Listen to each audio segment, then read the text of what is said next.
business with Europe, Greece, and Cyprus. And I want your commentary on what happened to Cyprus, and especially about this so-called haircuts in the bank accounts of people there. How does this affect the global market? Well, I think it does affect the global markets. It's obviously. If you've worked hard and you've saved money and you put it in the bank, that's the good news.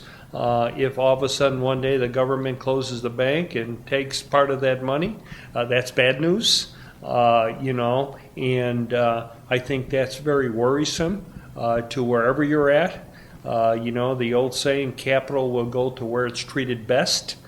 And if it's not treated well there, capital will not remain there.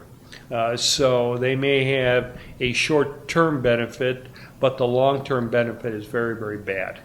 And what they have to realize, I think, is that how do we grow the economy? How do we get people back to work?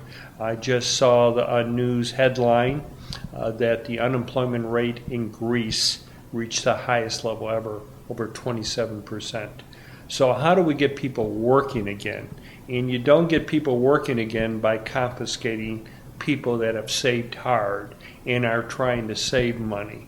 I think, in my opinion, this was not a good move by the banks or by the ECB. Do you see this as a possible scenario of happening anywhere else in Europe or in the US?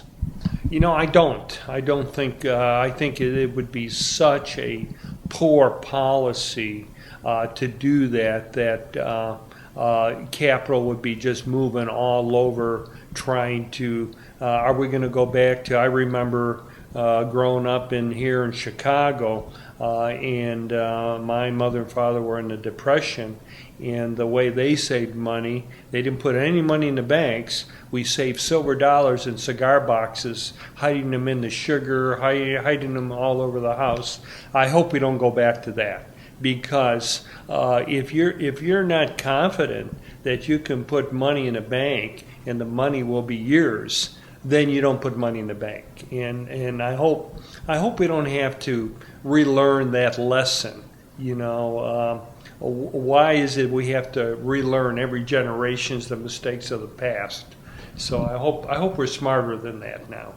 But would you, after what happened in Cyprus, feel comfortable as Calamos Investments to put any of your money to Europe? Well, I think they have backed off with that being a policy. I think the backlash. I think they heard the backlash that is not a good policy, and they cannot simply confiscate people's savings, and that is not a good policy. What they want to do is start to grow, and that by chasing capital out of the area that they want to grow, that's not a good policy. They have to remember that capital savings and people having capital will provide new businesses and new employment. And you don't want to chase that out, because then you're in stagnation. Nothing will happen.